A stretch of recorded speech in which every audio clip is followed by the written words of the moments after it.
The wildflowers in the Germany of my childhood were an absolute marvel to behold.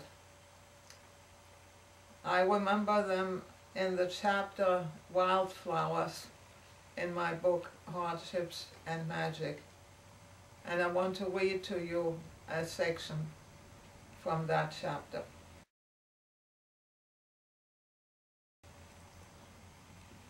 As May approaches, the wild Veilchen, violets, begin to bloom on certain slopes.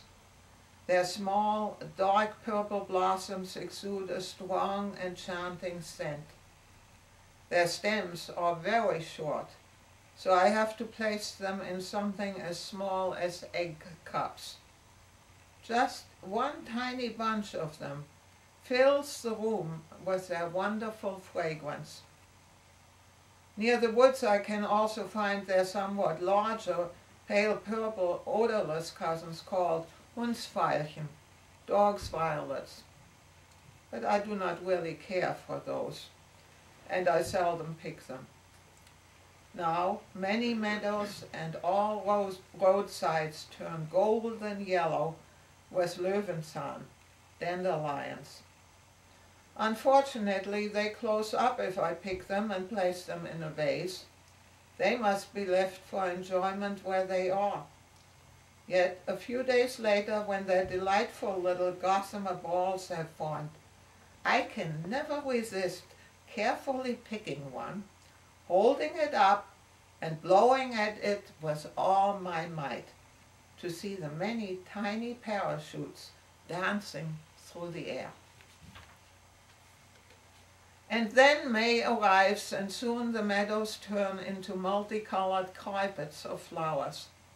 I want to dive into them again and again and gather glorious bouquets for ourselves and the Anselmans, a painter couple that we were friends with.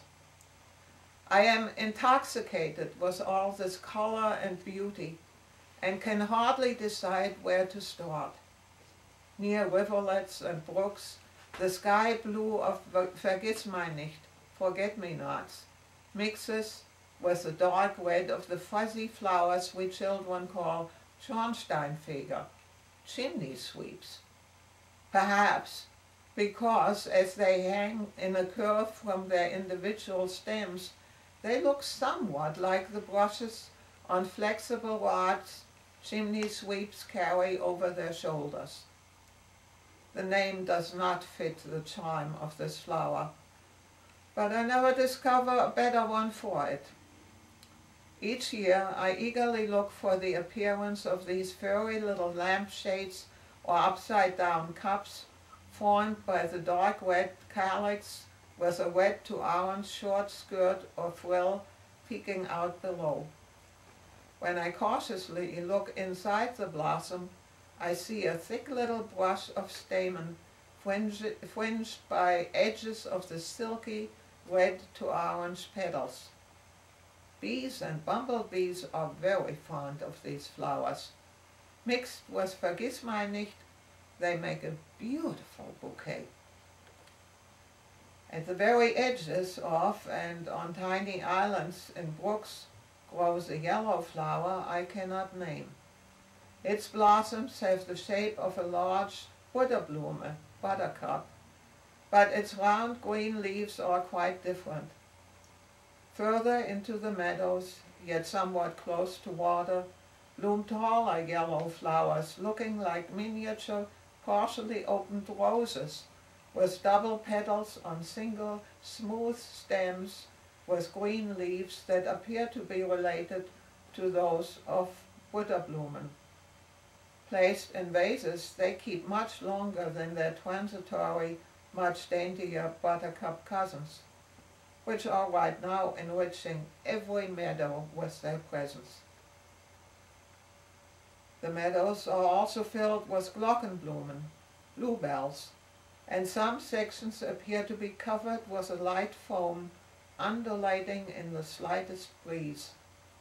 That is where Wiesenschaumkraut, meadow foam weed or lady's smock, is blooming in abundance. Its numerous, dainty, very pale pink blossoms seem to be made of translucent silk. Just like Butterblumen, they only last a short time in a vase. But I discover that they make decorative pressed flowers when I carefully arrange them between blotting papers and weigh them down. Once they have dried, a fine net of veins becomes more apparent on each tiny petal. By early June, the grasses too are blooming in amazing variety.